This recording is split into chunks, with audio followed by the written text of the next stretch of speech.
Ces filles sont devenues mères à cause de plusieurs sujets, de plusieurs causes, problèmes. D'abord, il y a la méconnaissance, l'analphabétisme, la pauvreté des parents. Les filles sont accueillies chez nous parce qu'il n'y a pas, je ne dirais pas qu'il n'y a pas d'autres centres, mais on a jugé nécessaire de faire ça parce qu'on a vu qu'il y avait le besoin. Ces filles vivaient dans la rue avec leurs enfants. Il n'y a pas assez de structures pour les accueillir et même les structures qui les accueillent ne parviennent pas à s'en charger. C'est un problème de prise en charge qui se pose. Alors nous avons décidé avec quelques amis et quelques personnes de bonne volonté de mettre cette association en place pour recueillir ces filles et pour les aider. Notre rôle primaire, c'est d'abord d'accueillir ces filles qui vivent dans la rue.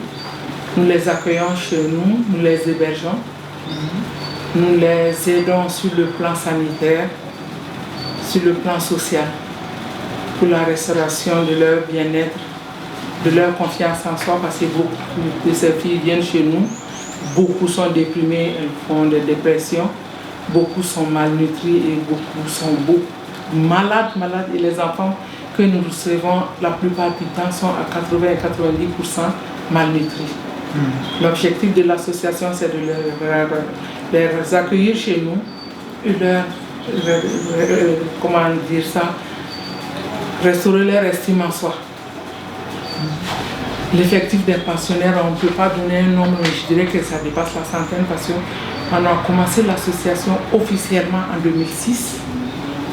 Sinon avant, on recevait quelques filles et quelques enfants. Mais c'est quand nous avons eu nos documents officiels que nous avons commencé à les héberger.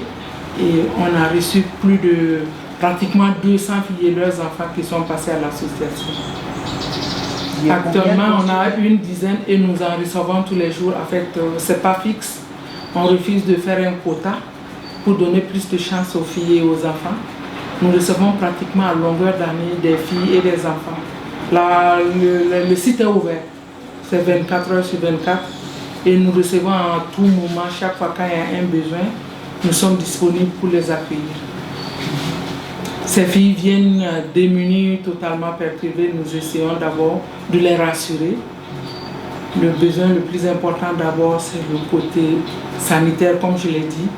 Le côté restauration, parce que beaucoup passent pratiquement une grande partie de leur vie avec les bébés dans la rue. Et ils ont un problème de santé alimentaire. Nous essayons de parer à ça. Nous essayons de les remettre sur pied comme il faut le dire. Nous essayons de les soigner psychologiquement, même si nous ne sommes pas des psychologues. Et même s'il y a lieu de payer un professionnel pour le faire, nous le faisons deux fois. On essaie de jouer ce rôle. Parce qu'on a suivi quelques formations. Moi, par exemple, je suis financière de formation. Ce n'est pas mon domaine, mais j'ai dû prendre des cours pour pouvoir mieux m'en occuper. Et on fait le nécessaire pour que ces filles se sentent bien, qu'elles se sentent en confiance et qu'elles puissent elles-mêmes reprendre confiance. On en a tellement que... Parce qu'on voit de grandes choses pour ces filles. Avoir un enfant à leur âge, ce n'est pas une fin en soi. Elles sont intelligentes, elles ont beaucoup à donner et elles doivent recevoir en conséquence. Ces filles sont là, beaucoup de filles que nous recevons sont analphabètes. Alors nous essayons de faire des formations manuelles rémunérateurs pour leur permettre de se prendre en charge. Parce qu'une fois que ces filles parviennent à se prendre en charge, il n'y a pas meilleure maman plus qu'elle. C'est le nécessaire qui leur manque. La stigmatisation et le manque de ressources font qu'elles sont vraiment totalement démunies. Elles ne parviennent pas à faire quoi que ce soit. Alors nous essayons de les former à des métiers manuels comme la couture, la coiffure, les pains tissés et la teinture et autres métiers. Par exemple l'élevage, le jardinage et autres qui leur permettront à un moment donné, quand elles vont finir ces formations, de se prendre en charge, elles et leurs enfants.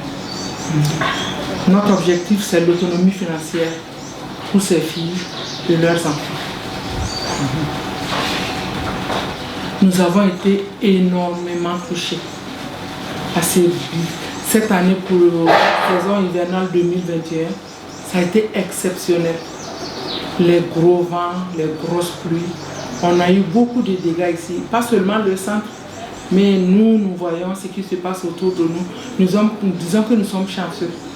Ça a eu d'énormes dégâts dans la zone, partout au Burkina, ici, sur le plateau.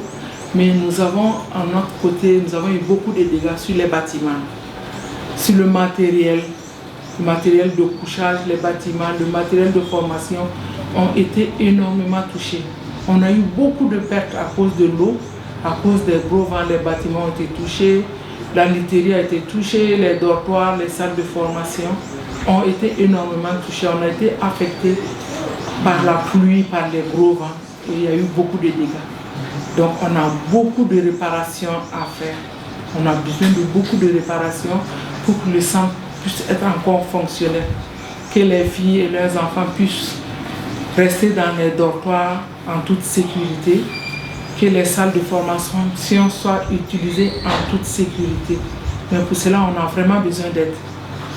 On a besoin d'aide pour faire les rénovations, parce que nous seuls on ne pourra pas, parce qu'on a déjà de grosses difficultés pour faire fonctionner l'association. En plus de ces dégâts, c'est devenu catastrophique. Donc on a besoin quand même d'un gros coup de main, je ne dirais pas d'un petit coup de main, d'un gros coup de pouce pour qu'on puisse rénover tous ces bâtiments, qu'on puisse rénover les salles de formation, qu'on puisse peut-être rénover ou bien récupérer ce qui est déjà récupérable sur le matériel. C'est une grande partie qui n'est plus récupérable. Voilà le souci que nous avons eu pour cette année 2021.